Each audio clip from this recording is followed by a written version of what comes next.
Welcome to the Explainer. Okay, take a look at the smartphone in your hand. For years, there was a pretty good chance it said Made in China on the back. And that was just how it was. But that's changing, and it's changing way faster than you might think. This is a story about a massive shift that's leading us to one of the biggest manufacturing projects on the entire planet.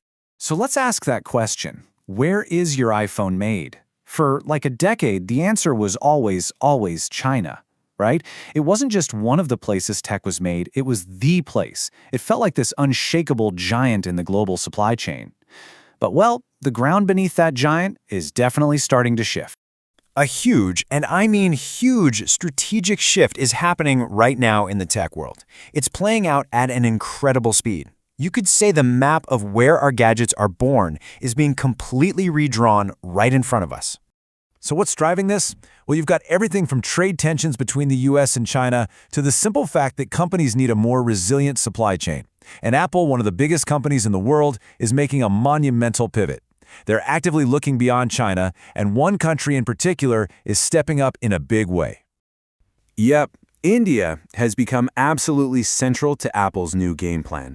But to really grasp the incredible scale and, honestly, the mind-boggling speed of this change, we have to zoom in on one single project, a factory that's being built so fast it's setting records and completely redefining what's possible.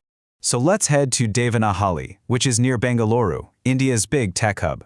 Apple's partner Foxconn is building something that is just unprecedented. It's a factory that's so massive and it's being built so quickly that the numbers behind it are almost hard to believe. Okay, first number. That's the total investment Foxconn is pouring into this one single factory. Just to put that into perspective for you, that's more than $2 billion for one project. And how about the people? So far, they've hired 30,000 new staff members. 30,000! I mean, that's enough people to fill a sports stadium. A whole new workforce, basically created from scratch. Now, this is the part that gets really wild. The timeline. All of that hiring, it all happened in less than 9 months. Think about that. That makes this the single fastest factory ramp-up in the entire history of India. But as incredible as the scale and the speed are, that's not even the most compelling part of the story. The real story here is about the people who are actually building these phones. It's a story of empowerment on a scale we've rarely seen before. You see, who they hired to work here is completely different from almost any other major factory in the country. And because of that, this isn't just an economic story, it's a huge social story too.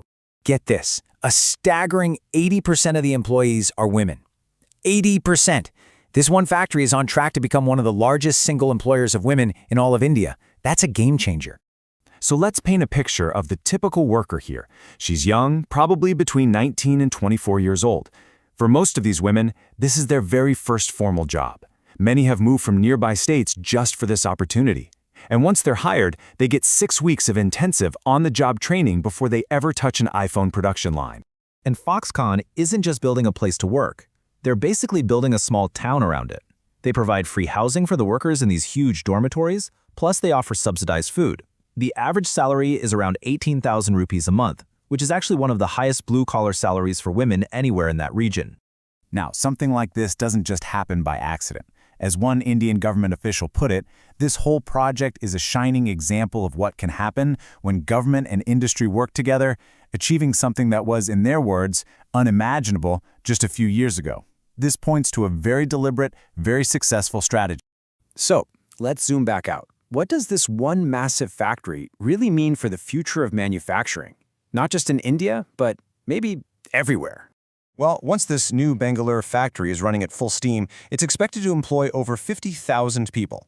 That would make it even bigger than Foxconn's already enormous plant in Tamil Nadu. We're talking about what will be the largest factory of its kind in the entire country. So what's the secret sauce here? How did this happen so fast? A huge part of the answer is a government strategy called the Production Linked Incentive Scheme, or PLI. To put it simply, the government basically gives companies a financial bonus based on the sales of products they make in India. It's a really powerful magnet for attracting exactly this kind of massive investment. And here's the crucial point. This isn't just about making phones for the Indian market. Nope. The vast majority, we're talking over 80% of the iPhones made here, are exported all over the world.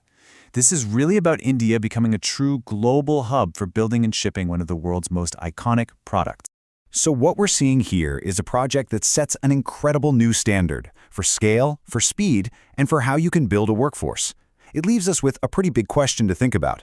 As this factory completely redefines what Made in India means, what does that mean for the future of Made in everywhere else?